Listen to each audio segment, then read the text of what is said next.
Estamos estudiando el libro del profeta Jonás en el Antiguo Testamento, lógicamente. Es uno de esos libros que así nada más muchas veces no los usamos para predicar en la iglesia. Pero bueno, estamos predicando aquí en Palmas Reales y hoy día tenemos que ver, si usted sigue la serie, y ahí está en los apuntes, hoy día nos toca ver el tema número 11 de lo que hemos trazado. O sea, estamos 11 semanas estudiando el libro de Jonás y hasta ahora. Hoy día recién vamos a estar concluyendo con el capítulo número 2. O sea, estamos a la mitad del libro y todavía nos quedan los capítulos 3 y 4, que ya, bueno, no los pensamos hacer tan extenso porque ya es una historia, ya es diferente en la narración, por decirlo de esta manera. Solamente para ubicarnos y para poder entender lo que vamos a estar hablando en esta ocasión.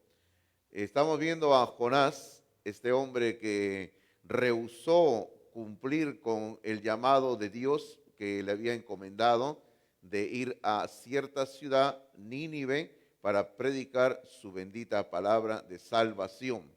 Eso es lo que estamos viendo en esencia en el capítulo número 1. Y bueno, Jonás sencillamente dijo, no, Señor, yo no quiero ir a donde tú me estás enviando, yo quiero irme a otro lugar. Y literalmente Jonás le dio las espaldas a Dios. Él se fue hacia el lado contrario de lo que Dios le había indicado que él fuere a cumplir su misión. Pero usted sabe que en ese viaje que él estaba haciendo por el mar Mediterráneo, sencillamente el mar se puso terrible y todo esto era el obrar de Dios.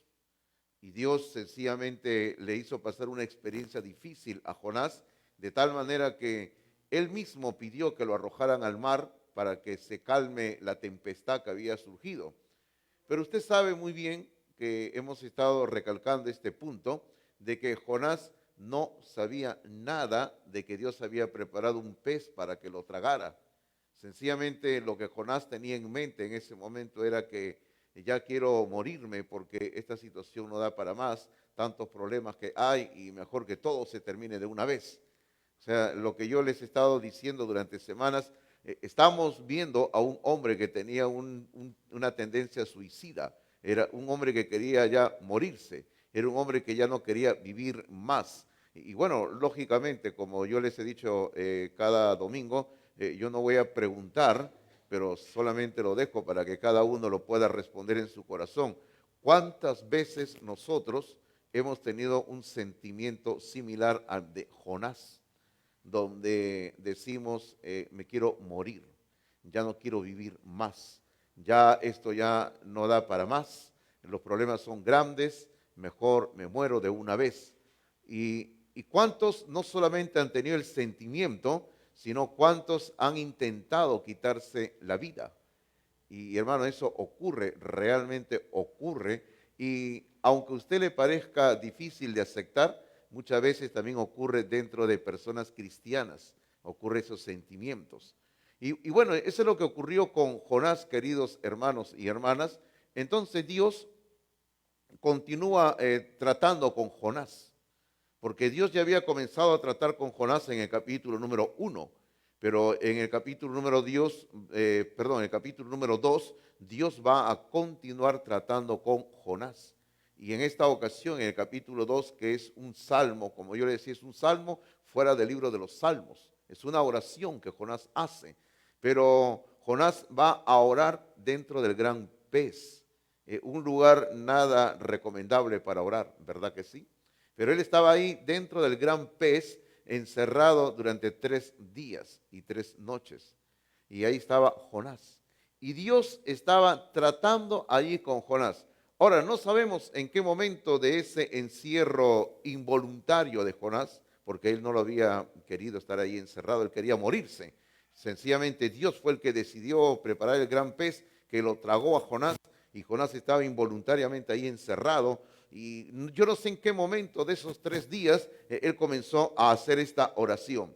Ahora, muy posiblemente, después que él estaba ahí encerrado, que estaba ahí pensando todo lo que había hecho, que había desobedecido a Dios y todo lo que le había sucedido por causa de su desobediencia, porque cuando uno está a solas, hermanos, uno piensa, ¿verdad?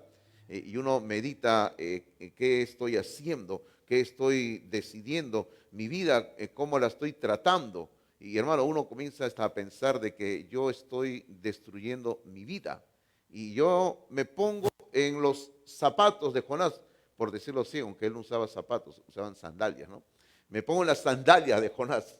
Entonces yo quiero pensar y decir, ¿no? ¿Cómo estaba Jonás dentro de ese gran pez durante esos 3 días y 3 noches? ¿Y en qué momento él comenzó a hacer esta oración? Ahora, posiblemente esta oración del capítulo 2, pienso yo, de que él lo comenzó a hacer por partes. Conforme él iba teniendo esa experiencia espiritual con Dios, él comenzó a hablar con Dios. Y hermanos, ahora Jonás, después de haber hablado con Dios en todo este capítulo número 2 de su libro de Jonás, él ya está listo para, como quien dice, una vez más entrar en carrera. Bueno, ese es tema del próximo sermón, cuando él vuelve a la carrera otra vez. Pero ahora, en el capítulo número 2, el versículo número 9 y 10 es donde vamos a plantearnos en esta mañana nuestro estudio bíblico, que vamos a estar, y ya estamos iniciando, mejor dicho. Vamos a ver cómo es que ya Jonás ahora sí ya está listo para que él pueda salir de ese gran pez donde había estado encerrado él. Queridos hermanos, ahí en sus apuntes usted puede ver de que si usted le da una mirada así rápida en su hoja que se les ha dado, usted puede observar de que el versículo número 9 lo hemos dividido en 3 secciones. Usted mire el punto número 1, luego más abajo el punto número 2 y en la siguiente página el punto número 3. El versículo 3 lo hemos dividido en 3 secciones. Y la sección número 4 de nuestro sermón es el versículo número 10. Así que el versículo número 9 lo hemos partido en 3 secciones para un mejor entendimiento, un mejor estudio de lo que queremos hacer en esta ocasión. Bueno, número 1, la primera sección del versículo número 1 la hemos titulado así: su relación con Dios. Su relación con Dios. Y lo que aquí vamos a ver básicamente es los sacrificios de alabanza. Porque la primera parte del versículo número 9, usted si tiene la Biblia puede chequearlo, también lo tenemos ahí escrito en sus apuntes, porque vamos a estar yendo a otras partes de la Biblia, entonces por eso hemos colocado el texto en los apuntes. Dice la primera parte del versículo 9, dice: mas yo con voz de alabanza te ofreceré sacrificios. Aquí tenemos sencillamente 2 elementos que Jonás va a mencionar que tienen que ver con nuestra adoración a Dios. Y la adoración a Dios, hermanos, aquí se menciona básicamente, por un lado, el sacrificio y luego se habla de la alabanza. Ahora, todo esto viene a ser la adoración a Dios. Hermano, cuando nosotros estudiamos la adoración en la Biblia, es un tema que corre a través de todas las escrituras. Vamos a encontrar que la adoración se compone de varios elementos. Es como por decir, ¿no? Si usted prepara, digamos, un queque, una torta, usted sabe muy bien que no solamente se compone de harina, ¿verdad? Usted sabe que tiene varios ingredientes que se necesitan echar y combinar para que dé el resultado maravilloso de un queque, de una torta. Lo mismo ocurre con la adoración. La adoración que nosotros le vamos a tributar a Dios tiene varios elementos que la van a componer. Y aquí Jonás por lo menos ha mencionado 2 de ellos: el sacrificio y la alabanza. Bueno, y hay más, no vamos a entrar en esta mañana a enumerar porque es una lista un poquito extensa de todo lo que es, de lo que compone la adoración a Dios.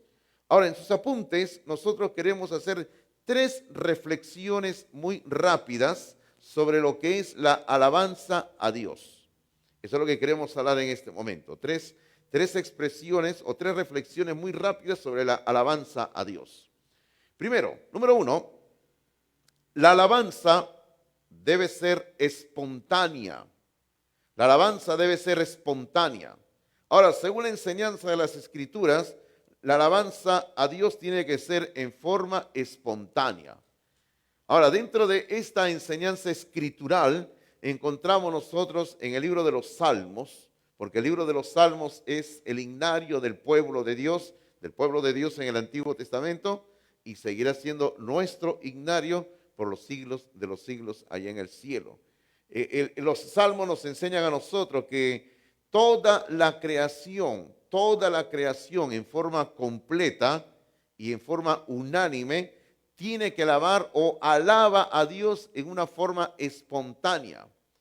Hermano, cuando hablamos de una alabanza espontánea, un alabar a Dios de una forma espontánea, no estamos hablando de hacerlo de una forma desordenada, y no estamos hablando de que uno va a alabar a Dios como sea y con lo que sea. Ese no es el sentido de hablar de una forma espontánea.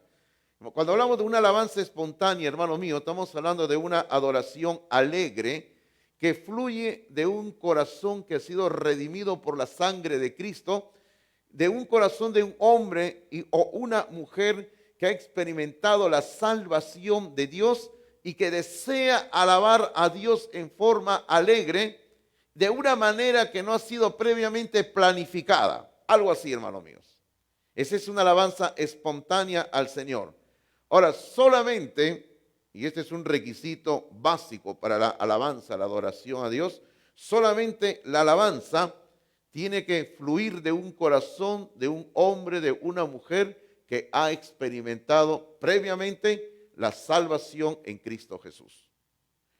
En sus apuntes dice: en esta espontaneidad ejerce una influencia determinante la palabra de Dios, como medio que controla y direcciona nuestra adoración.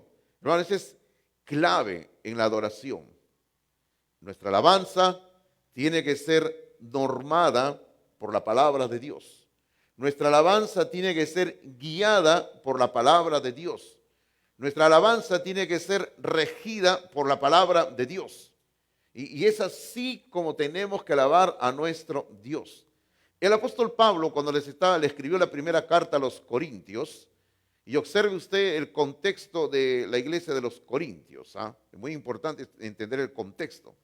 Y no vamos a explicar toda la situación, pero sencillamente decimos que los hermanos en la ciudad de Corinto estaban andando de una manera no muy ordenada. Ellos estaban practicando el desorden en todos los sentidos. En cuanto a los dones, en cuanto a la administración de la disciplina, en cuanto a la celebración de la cena del Señor, y ellos estaban haciendo todo en forma desordenada. Y entendemos que también la alabanza, la adoración a Dios, los corintios lo estaban haciendo en forma desordenada. Entonces el apóstol Pablo, de una forma rápida, le va a decir lo siguiente a ellos. Le va a decir así: escúcheme por favor, le va a decir, dice, ¿qué pues? Le dice Pablo a los corintios. Oraré con el espíritu, pero oraré también con el entendimiento. Y luego observe y oiga por favor lo que le dice en cuanto a la alabanza Pablo a los corintios. Le dice: cantaré con el espíritu, pero cantaré también con el entendimiento. Así le dice Pablo a los corintios. Si usted gusta, la cita está en 1 Corintios 14:15. 1 Corintios 14:15, donde Pablo le dice, no, voy a cantar con el espíritu de una forma espontánea, le voy a alabar a Dios de una forma alegre, pero lo voy a hacer también con el entendimiento. Y hermano, ese es clave e importante en nuestra liturgia, en nuestra adorar a Dios, de que nuestra alabanza tiene que ser regida, normada y guiada por la Biblia, por las Escrituras. Así que, hermanos míos, hay que alabar a Dios en una forma espontánea, en una forma alegre.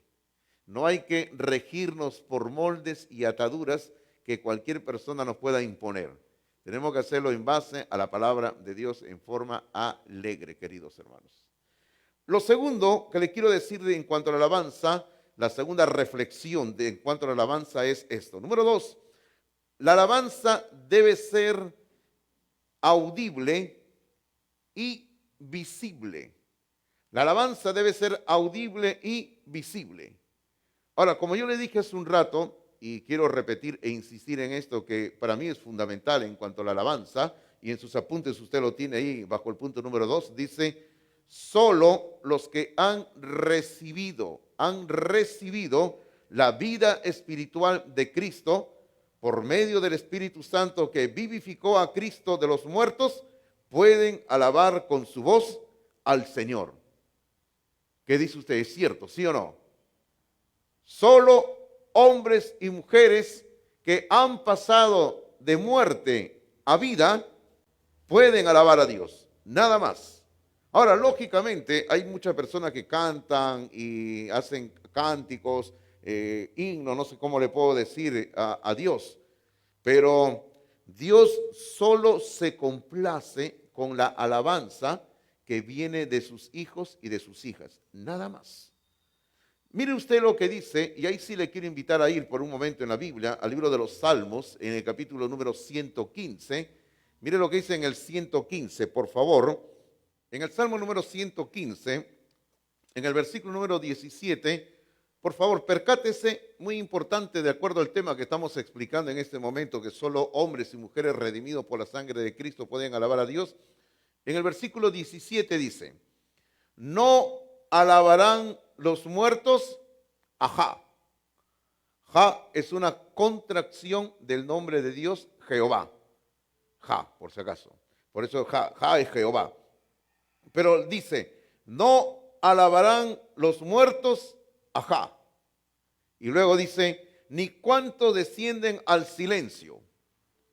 O sea, los que descienden al silencio, entendiéndolo de acuerdo a la enseñanza general, se refiere a aquellas personas que son condenadas al infierno, al destierro de la presencia de Dios por toda la eternidad. Pero los muertos no pueden alabar a Dios, queridos hermanos. Ahora, toda persona, todo creyente que lógicamente muere de esta vida, pierde la vida física, va a la presencia de Dios y en la presencia de Dios está alabando a Dios. Todo hombre y toda mujer que es cristiano o cristiana y parte de esta vida está en el cielo alabando a Dios. Entonces, ¿a qué se refiere cuando habla aquí de los muertos? Bueno, la intención del autor originalmente era hablar de los muertos, de hombres que van a la condenación eterna. Los que están en el infierno no pueden alabar a Dios. Pero también aquellos que en esta vida están muertos espiritualmente no pueden alabar a Dios, no pueden rendirle adoración a Dios. Y como decimos ahí en la nota, ¿no? Solo los que han recibido la vida espiritual de Cristo, solo ellos y ellas son los únicos que pueden alabar a nuestro Dios. Ahora, hermano, cuando hablamos de que a Dios se le tiene que adorar de una forma audible y visible, de acuerdo a lo que inclusive se leyó en el tiempo de la adoración, se hizo referencia, y uno de los cánticos que estaba ahí entonándose lo decía, de acuerdo al Salmo número 150, de que a Dios se le tiene que adorar, dice, con todo instrumento de música. Todo instrumento de música tiene que ser usado para adorar a nuestro Dios. Nuestra adoración privada o pública tiene que ser hecha en forma audible. Y es ahí donde yo le presento esta interrogante. Cuando usted alaba a Dios en la privacidad de su casa, en la privacidad de su dormitorio, ¿usted lo hace en forma audible? Hermano, aunque algunos de nosotros no hemos sido bendecidos con tener una voz melodiosa para cantar, ¿verdad? Y por eso me sumo al grupo y yo digo a los que no hemos sido bendecidos, ¿no? Pero aún así, con esa voz que no nos ha bendecido Dios para poder cantar públicamente, pero en nuestra privacidad debemos de alabar a Dios porque Dios se deleita en la alabanza de sus hijos. En el libro de los Salmos, en el capítulo número 149, hace un momento estábamos en el 115, pero observe usted por favor lo que va a decir el salmista en el 149, y mire usted, aquí yo digo que al momento de la alabanza hay básicamente, no sé si decir dos elementos o no sé qué decir, dos qué, para que debemos de tenerlo presente en el momento de alabar a Dios. Y en el versículo número 6 están esos dos elementos, por decirlo así. En el 149, en el versículo número 6 dice, exalten a Dios, ¿con qué, hermanos? Con sus gargantas. Qué bueno, ¿verdad? Qué bueno. Quiere decir que cuando cantamos a Dios tenemos que hacerlo en una forma audible. Tenemos que hacerlo con nuestras gargantas, hermanos, alabando a Dios. Así como cuando usted lanza un grito por algo, así tiene que alabar a Dios. Ahora, no me diga que usted no grita, ¿verdad? Aún las personas que aparentemente no gritan, llega un momento en que se les sale y gritan, ¿no? Entonces, así como usted tiene fuerza para gritar, así alabe a Dios.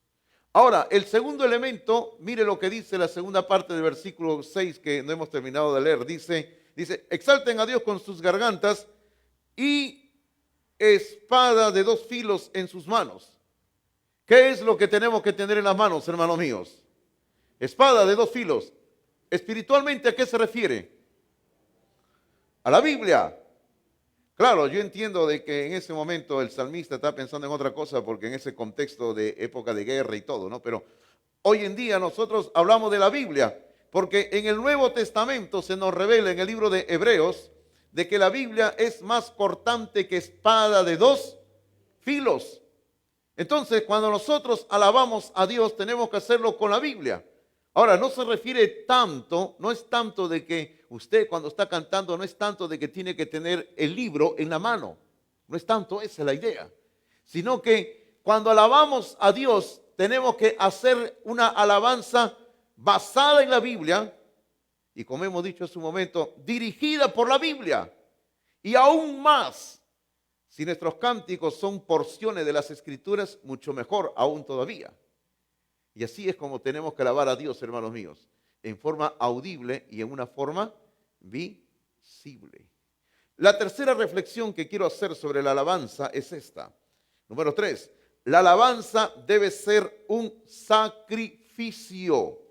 La alabanza debe ser un sacrificio, porque eso lo dice Jonás textualmente en el versículo número 9 que estamos examinando. En esta primera parte, Jonás dice, mas yo con voz de alabanza te ofreceré sacrificios. Lo que Jonás está diciendo es, cuando yo te alabo, te estoy dando sacrificios. Eso es lo que Jonás está diciendo aquí, en esta primera parte del versículo número 9. Y hermanos, lo que Jonás está diciendo, al comparar la alabanza con sacrificios, no está ajeno a la enseñanza de la palabra de Dios.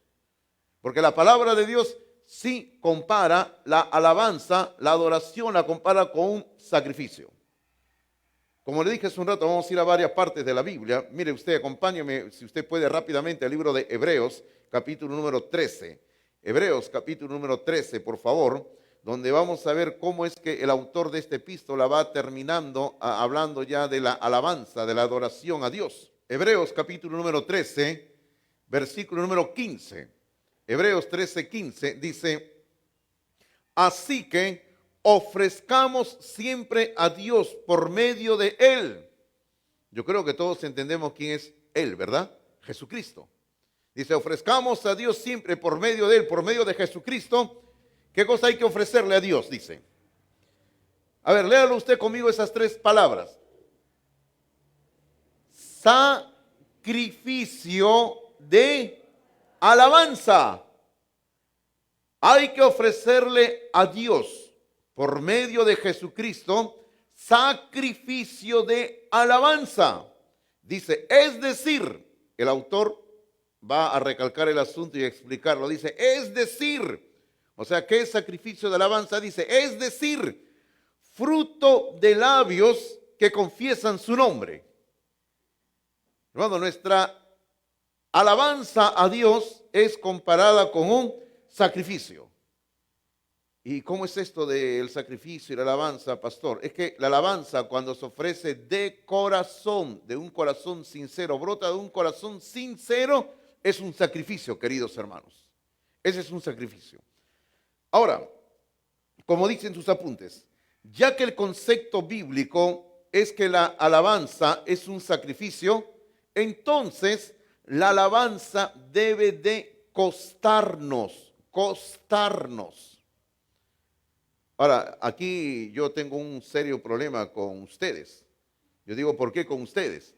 Porque cuando usamos la palabra costarnos, nuestra mente automáticamente, ¿a dónde se dirige?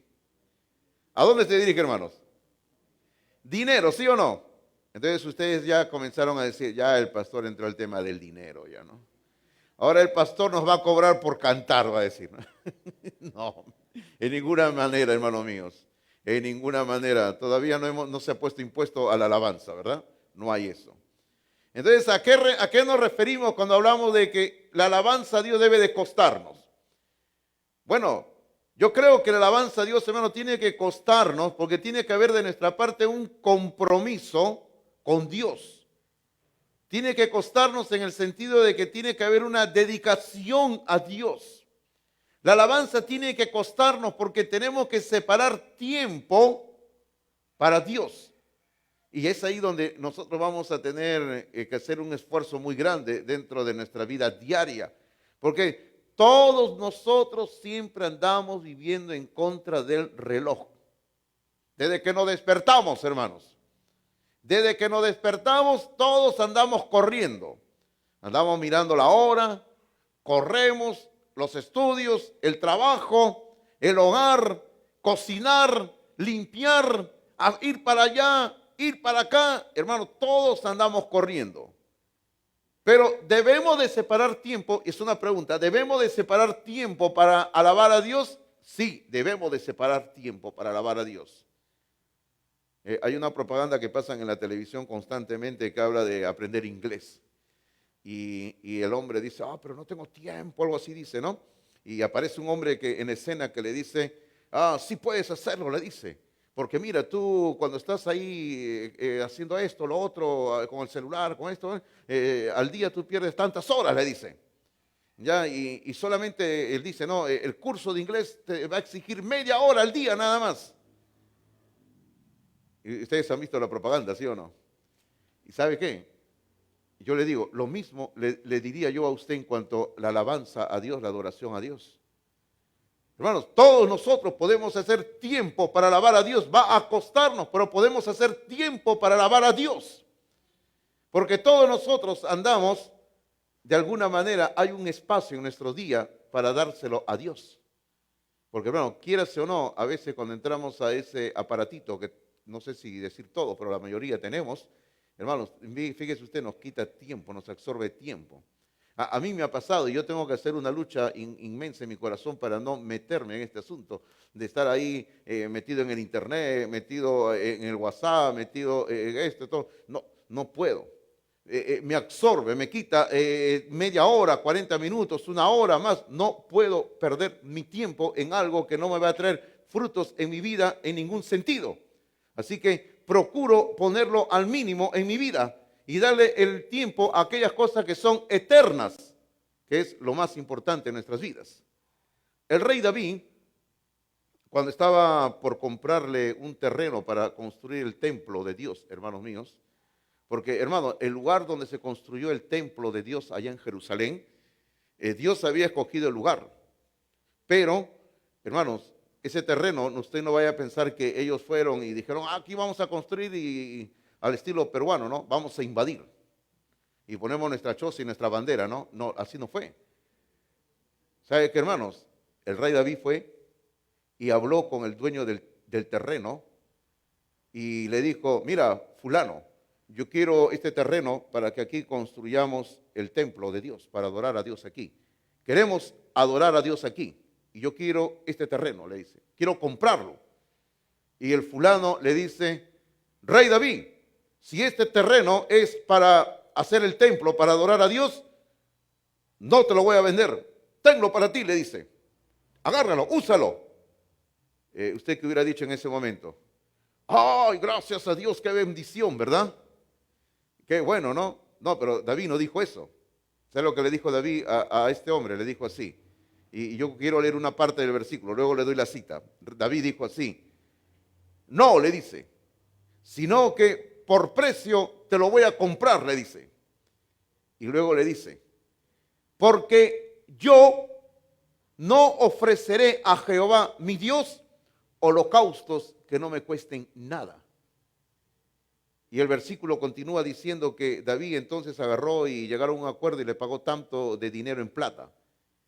Pero David le dijo a este hombre, no voy a ofrecerle a Jehová, mi Dios, holocaustos, o sea, sacrificios que no me cuesten nada. Esa historia y el versículo que he leído está en 2 de Samuel 24:24. 2 de Samuel 24:24. Y hermanos míos, ahí tenemos el principio escritural de que todo sacrificio que le tenemos que dar a Dios, sobre todo lo que estamos hablando del sacrificio de alabanza, tiene que costarnos. Tenemos que exigirnos a nosotros mismos para que podamos tener ese acercamiento espiritual con Dios, de adorarlo a Dios. Y como le dije hace un rato, no es tanto que nos va a costar en cuanto a dinero, sino que estamos hablando de compromiso, relación, separar tiempo en la apretada agenda que todos tenemos para que podamos adorar a Dios con un corazón abierto, que traiga una alabanza espontánea, alegre, feliz a Dios, queridos hermanos. Así tiene que ser la alabanza a Dios. Y eso era lo que Jonás decía, que él iba a dar sacrificios de alabanza a Dios. Queridos hermanos, la segunda parte de este versículo, del versículo 9 que estamos viendo, el número 2, dice, su compromiso con Dios, su compromiso con Dios. Y yo ahí le he puesto entre signos de admiración que le digo, no le falles a Dios. Oh, ¿qué quiere decir eso?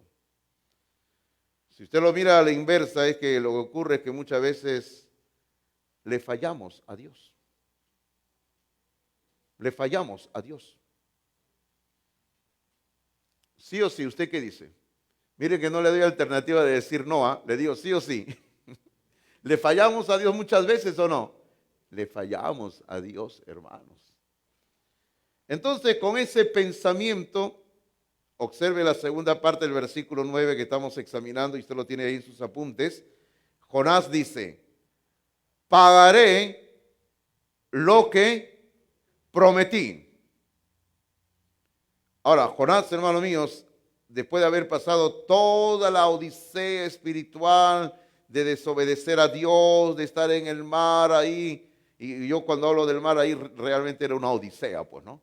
Si usted ha leído el libro La Odisea, me entiende, ¿no? En el mar, la odisea, y todo lo que le sucede y todo eso. Ahora Jonás, hermanos míos, vemos que él comienza a experimentar un cambio de rumbo en su vida.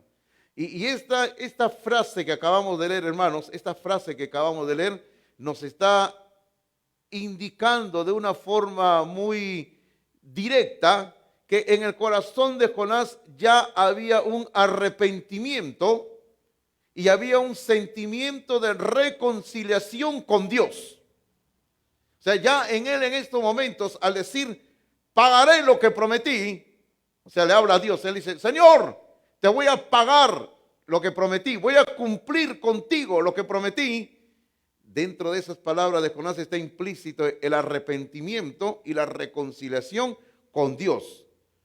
Ahora, como dice en sus notas, por favor, dice, nunca sabremos a ciencia cierta qué fue lo que Jonás le prometió a Jehová. O sea, no lo sabemos a ciencia cierta, ¿sí o no? Pero tenemos la sospecha que fue el cumplir con su misión a la ciudad de Nínive. Ahora, parece que esa fue la promesa que Jonás le había hecho a Dios. Parece que Jonás le había dicho a Dios, Señor, como toda persona que está comenzando en su ministerio. Y yo también cuando comencé mi ministerio fue igual, ¿verdad? Y yo cuando recuerdo de muchacho decidí servir a Dios en mi vida, dejar otros proyectos en la vida y dije, no, el Señor me ha llamado, voy a ir al seminario a prepararme, quiero honrar el nombre de Dios, quiero servirle a Dios. Y uno dentro de esa promesa que le hace a Dios, hay algo que uno siempre le dice, Señor, yo estoy listo a ir a cualquier lugar que tú me envíes. Así le dice uno a Dios, hermanos. Y así tiene que ser. Dentro de ese pensamiento yo jamás había pensado estar un día como pastor en Palmas Reales. Jamás, hermanos míos. Y el pastor Oliver Williams, que siempre nos honra con su presencia, con la hermana Gloria aquí, él lo sabe muy bien, ¿verdad? Que yo jamás cuando el pastor Oliver me dijo para que yo pudiera venir acá, y yo al momento no le dije sí. Y estábamos ahí en un proceso de conversación, ¿no, pastor? Que tomó buen tiempo. Hermanos míos, pero cuando uno dice, Señor, yo te quiero servir, uno le dice, voy a ir a donde sea, a cualquier lugar. Y parece que esa fue la promesa que Jonás le había hecho a Dios. Y cuando llegó el momento, porque Jonás nunca se imaginó que él iba a ir a una ciudad tan difícil y donde estaban los enemigos de su pueblo, Nínive, que ya hemos explicado lo terrible que era esa cultura. Hermanos míos, ahí donde Jonás tuvo reparos en cumplir su compromiso que había hecho con Dios. Entonces, ahora Jonás, después de haber pasado toda la experiencia, toda la odisea espiritual, ahora Jonás está aprendiendo el secreto en la vida cristiana, en la vida del creyente, de decirle sí a Dios. Hermano, cuando Dios tiene un programa para nuestras vidas y nosotros entendemos cuál es ese programa para nuestras vidas, tenemos que decirle sí a Dios. Y Jonás está tomando la resolución de no volver a fallarle a Dios. Y hermano, lo primero que le quiero decir sobre promesas y todo eso es, número uno, por favor, dice, en sus apuntes, dice, el creyente debe de cumplir toda promesa hecha. ¿Qué dice usted? Toda promesa que hacemos hay que cumplirla. Esa es la enseñanza general de las Escrituras. Y mire usted, oiga por favor lo que dice el sabio Salomón. Escuche lo que dice Salomón sobre la promesa. Escuche lo que dice. Dice, cuando a Dios haces promesa, no tardes en cumplirla, porque Él no se complace en los insensatos. Cumple lo que prometes. Y luego dice el otro lado, dice, entonces mejor es que no prometas y no que prometas y no cumplas. Eso está en el libro del Eclesiastés, capítulo número 5, versículos 4 y 5. Ahí está hablando Salomón por experiencia y él dice, si tú le haces una promesa a Dios, cumple con la promesa que le has hecho a Dios. Pero si sabes que no vas a poder cumplirla o no lo vas a cumplir, mejor no hagas ninguna promesa. Porque dice, porque Dios no se complace con los insensatos. ¿Quién es un insensato? Un insensato es aquella persona que muy a la ligera le hace una promesa a Dios. O sea, uno a veces en una circunstancia X que está viviendo, ¿no? Y uno a ver dice, ay Señor, te prometo esto. Cuando uno, por ejemplo, esté enfermo, uno está delicado de salud y uno está mal, hermano, y uno de repente está sintiendo que se muere, la persona agarra y, hermano, la persona en su desesperación le promete a Dios todo lo que sea. Todo. Y yo, hermano, he hablado con gente así, que han hablado conmigo y me dicen, pastor, ore por mí. Y yo, vamos a orar, hermano o hermana, vamos a orar, ¿no? Y mire usted que yo le prometo a Dios esto. Hermano, no haga promesas en este momento. Simplemente clame a Dios. Pídale la misericordia de Dios. Pero a veces cuando uno está en esas circunstancias, al borde ya de la muerte, uno hace promesas. Y muchas veces, no digo siempre, muchas veces, cuando se sanan, ¿qué ocurre, hermanos míos? Se olvidan de las promesas. Ahora, si nosotros hacemos una promesa de cualquier naturaleza, hay que cumplirla. Y ahí yo le he mencionado en sus notas, le quiero poner ahí, dice algunas promesas. Hermanos, hay muchas promesas, ¿ah? Pero aquí, como decimos nosotros en Palmas Reales, para muestra basta un botón. Pero aquí le voy a poner 4 botones, ¿ya? Ya, botón número 1 de promesa. La ofrenda. Ay, pastor, usted tenía que de todas maneras llegar al dinero. Puedo, hermano. Es mi genio, no puedo, pues, hermano, no puedo evitarlo, ¿no? Soy pastor y encima bautista, pues, ¿no? Ya ese es el problema que tengo, ¿no? Pastor y bautista, ya, pues, tenemos que llegar a la ofrenda, pues, hermano, ¿no? Hermanitos míos, hermanitas mías, ¿cuántas veces le hemos hecho promesa a Dios de la ofrenda? Señor, si tú me das un buen trabajo, te voy a dar fielmente tu ofrenda, tu diezmo. Llega el fin de mes, llega el dinero y te olvidas de la ofrenda. No, ay, es mucho, ¿cómo le voy a dar tanto a Dios? No, no, no, demasiado, demasiado, demasiado. De lo que le debo de dar una partecita. Dios, tú sabes que tengo mucha necesidad, así que no puedo dar mucho, una partecita nada más, ¿ya? Y hermanos míos, a veces nosotros no cumplimos con esa parte de la ofrenda y que le hemos hecho a Dios una promesa. Y le estamos robando a Dios, según la Biblia. Entonces, si usted hace un compromiso con Dios, cumpla con la ofrenda. Ahora, y le quiero decir de antemano, ahora, alguien de repente dirá en su corazón, ay, menos mal que yo no he hecho ninguna promesa a Dios. Pero bueno, de todas maneras la enseñanza de las Escrituras es que todos sus hijos y sus hijas a Dios, cuando nos venimos a presentar en adoración a Dios al templo, vamos a decirlo así, venimos al templo, la Biblia dice que no hay que venir con las manos vacías, ¿sí o no? Ah, sí, pastor, por eso traigo mi Biblia yo. A eso no se refiere. Se refiere a que traigamos la ofrenda. Le doy la cita para que usted lo lea en otro momento si quiere ver dónde dice que no hay que venir al templo con las manos vacías, ¿ya? Lea usted en Deuteronomio 16, 16 y 17. Deuteronomio 16, 16 y 17. Ahí claramente habla de que no hay que presentarse delante de Dios con las manos vacías. Y está hablando de la ofrenda. Ahora, otra promesa, otro voto. Escuche bien, ¿ah? Letra B, segundo botón, como decimos, ¿no? Letra B. Los votos matrimoniales. Los votos matrimoniales. ¿Cuáles son los votos matrimoniales? Los votos matrimoniales que nosotros hacemos al momento de casarnos es amarnos y sernos fieles hasta la muerte. Hermano, solo la muerte hace disolución del matrimonio, nada más. Ahora, lógicamente, por experiencia le digo, no, aún a pesar de que se experimenta la muerte del cónyuge, uno sigue aún amando a la otra persona. Porque uno ha compartido años y la vida con la otra persona. Pero la enseñanza bíblica es cumplir nuestro voto matrimonial. Ahora, también entendemos, de acuerdo a las Escrituras, de que tristemente, si ocurriera el adulterio en la relación conyugal, lamentablemente, si ese asunto no se arregla, hay incomprensión a causa de todo esto, pero básicamente hay adulterio.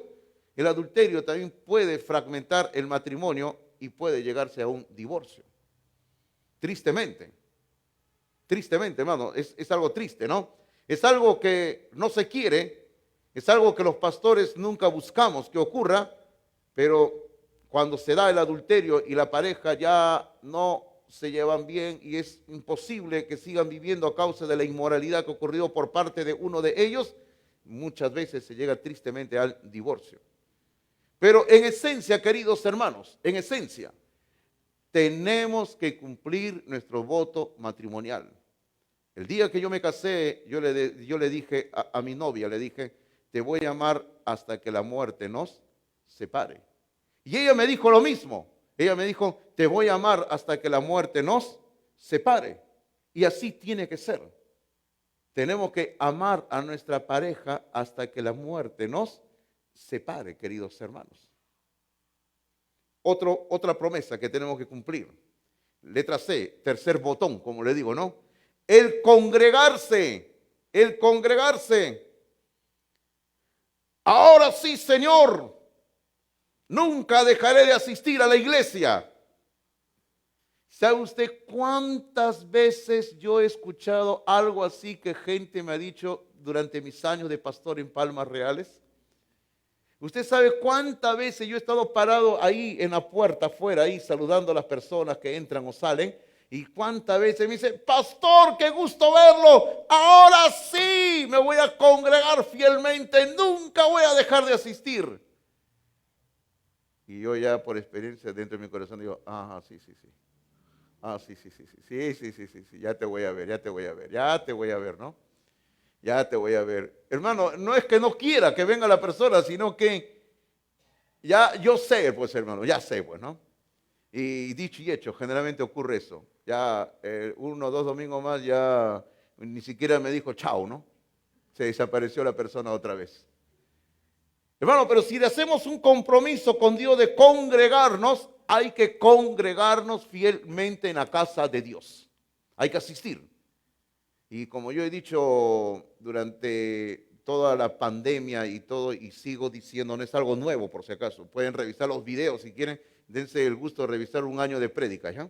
Miren, yo he dicho, hermanos, yo no entiendo, no me entra a mi cabeza hasta ahora, creo que soy cabeza dura en eso, no me entra cómo hay creyentes que el día domingo no se congregan, pero luego durante la semana están yéndose a pasear, se están yendo a reuniones, se están yendo el domingo inclusive, se están yendo a la playa, se van al campo, se van a cualquier lugar y luego cuando nosotros nos comunicamos con ellos y ellos le decimos, ¿por qué no vienes?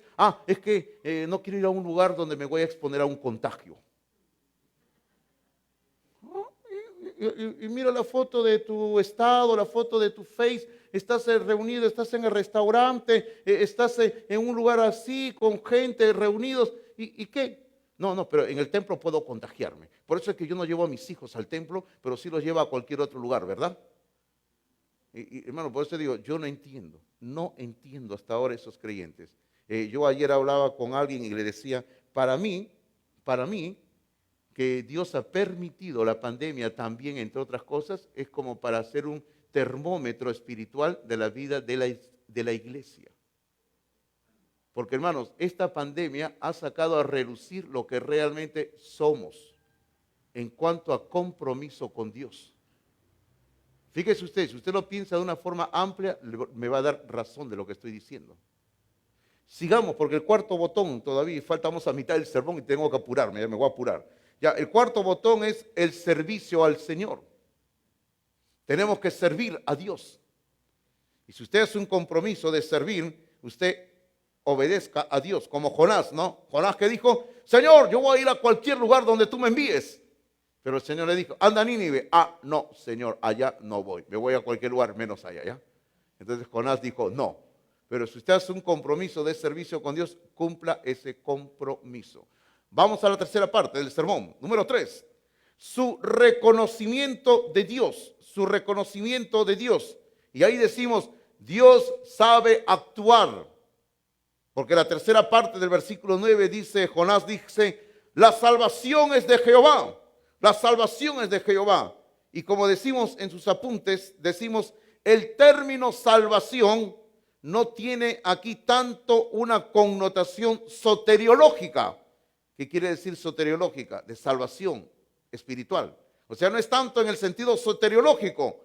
Dice, significa más bien protección y liberación. O sea, ese es el contexto aquí de la palabra salvación. O sea, hay que entender eso, ese detalle, hermanos míos. En la Biblia, cada vez que aparece la palabra salvación, no necesariamente está hablando de salvación como nosotros lo entendemos comúnmente. Ya no voy al infierno, sino voy al cielo.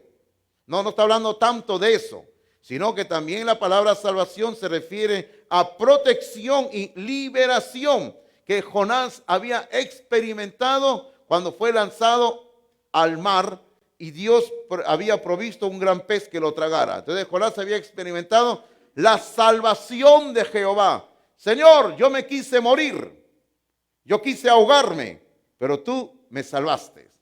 Tú me has, dice, protegido y me has liberado. Entonces, en ese sentido, rápidamente le menciono 3 sentidos también de la palabra salvación, ¿ya? Dice, Dios sabe actuar cuando estamos en peligro, Y ahí le quiero hacer referencia, porque el tiempo nos gana, hermanos, si nos queda poco tiempo ya. Le quiero hacer referencia a lo que ocurrió en el libro del Éxodo. ¿Qué ocurrió en el libro del Éxodo? Cuando Israel estaba ya fuera de Egipto y estaban a orilla del Mar Rojo para cruzar. Mire usted de que Israel se encontraba entre la espada y la pared, porque ellos estaban, aquí delante estaba el mar Rojo. Hasta ese momento ellos no sabían nada que Dios iba a abrir el mar. Nosotros sabemos ahora la historia, pero ellos no sabían. Había un inmenso mar ahí. Luego por la izquierda estaba el interminable desierto. Luego por la derecha se iniciaban unas inmensas montañas que era difícil subir con tanta gente. Y por detrás, ¿quiénes venían, hermanos? Los egipcios, ¿verdad? ¿Sí o no? ¿Recuerdan ustedes? Los egipcios, los enemigos. Venía el faraón con sus ejércitos, listo para matar a los israelitas. Israel estaba en peligro. Y en esas circunstancias de peligro, observe usted lo que dicen ellos en el capítulo 14 de Éxodo, en los versículos 13 y 14. 14, 13 y 14. Observe usted lo que dice aquí el escritor, Moisés cuenta, dice: y Moisés dijo al pueblo, escucha estas dos primeras frases, dice: no temáis, estad firmes. O sea, no teman, estén firmes. Y luego, ¿qué le dice? Y vean la salvación. O sea, no está hablando de salvación espiritual, ¿sí o no? Está hablando de salvación del peligro. O sea, vean la salvación que Jehová hará hoy con ustedes, porque los egipcios que hoy habéis visto, nunca más para siempre los veréis. Y luego en el 14 añade, dice: Jehová peleará por ustedes. Tremendo, hermanos. Hermanos, si estamos en peligro, ¿quién pelea por nosotros? Dios, Jehová. Y las últimas palabras también tienen mucha importancia. Entonces, cuando entendemos que Jehová pelea por nosotros, que Él nos va a salvar, que no hay que temer, que hay que estar firmes, observe las últimas palabras del 14. Dice: y vosotros estaréis tranquilos. Tranquilos. Hay que estar tranquilos, dice. ¿Por qué? Porque Jehová sabe actuar cuando estamos en peligro. Así que si nos sentimos en peligro, dejémosle espacio a Dios para que Él obre. Número 2. Dios sabe actuar cuando estamos en necesidad. En necesidad. Y ahí anote la cita, por favor, porque tengo que ganar tiempo, ¿ya? Porque ya me van a cortar el alquiler del micrófono. ¿Ya? En el Salmo 146, versículo número 7, en el Salmo 146, versículo número 7, el salmista dice que Jehová hace justicia a los agraviados, y luego sigue hablando de Jehová, dice que da pan a los hambrientos, dice Jehová liberta a los cautivos, pero hermanos, Jehová da pan a los hambrientos. Y yo cuando estaba leyendo este pasaje, yo decía en mi corazón, ¿algún creyente en Cristo Jesús puede decir que Dios lo ha desamparado? No. ¿Algún creyente en Cristo Jesús puede decir que Dios lo ha abandonado? No. ¿Algún creyente en Cristo Jesús puede decir que Dios lo ha dejado morirse de hambre? No. Nunca, jamás. ¿Que podemos haber pasado necesidad? Sí. ¿Que podemos haber pasado estrecheces? Sí. Pero Dios no nos ha abandonado, jamás. Número 3. Dios sabe actuar para nuestra seguridad eterna. Seguridad eterna. Y no voy a leer el pasaje, pero si usted gusta puede chequear ese pasaje muy clásico, donde dice, ¿no? ¿Qué nos separará del amor de Cristo, del amor de Dios, verdad? Y luego dice, tribulación o angustia o persecución o hambre o desnudez o peligro, y sigue hablando, ¿no?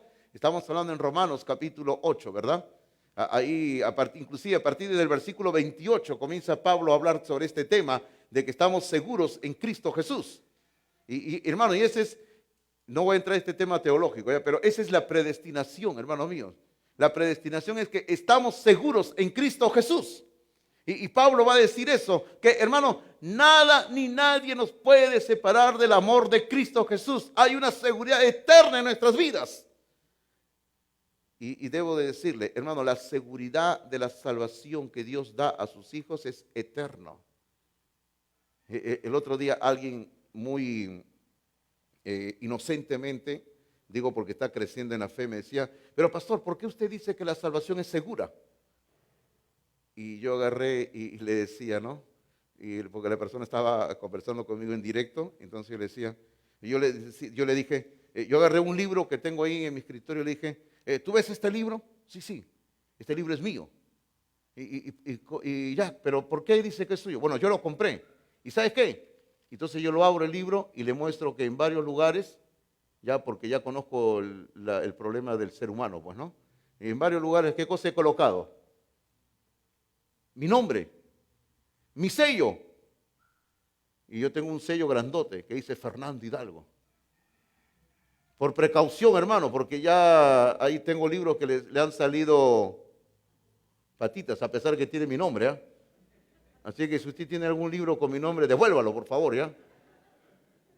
Entonces, bueno, salvo que yo se lo haya regalado, ¿no? Pero entonces yo le digo a esta persona, mira, este libro tiene mi sello.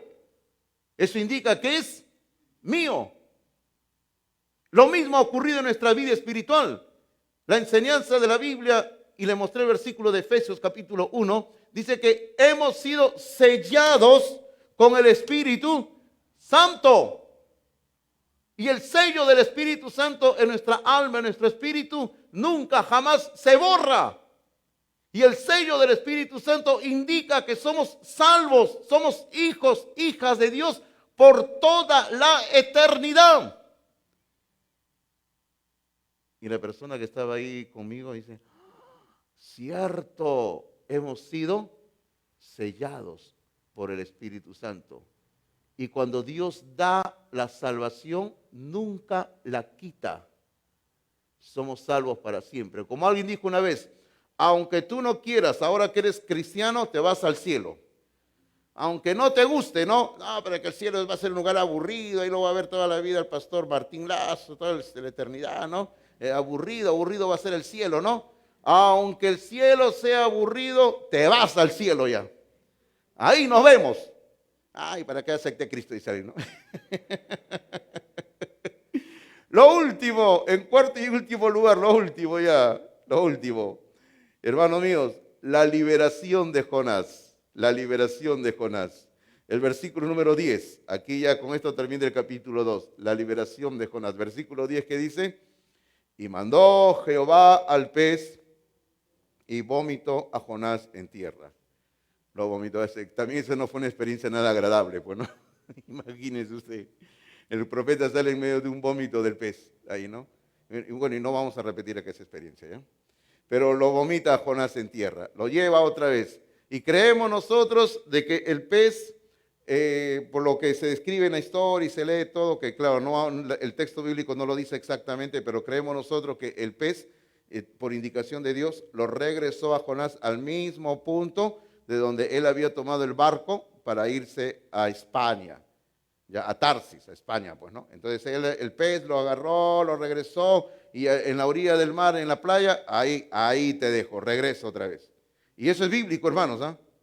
Es bíblico porque uno tiene que volver al punto de donde uno le falló a Dios y volver desde ahí a comenzar a renovar su relación con Dios. Es por eso que en el libro de Apocalipsis capítulo 2 dice, recuerda por tanto, dónde has caído y arrepiéntete y comienza a hacer de nuevo las obras de la salvación, dice. Pero bueno, aquí Jonás es regresado por Dios al punto donde estaba. En sus apuntes dice, finalmente dice, después que Dios ha logrado sus objetivos de formación espiritual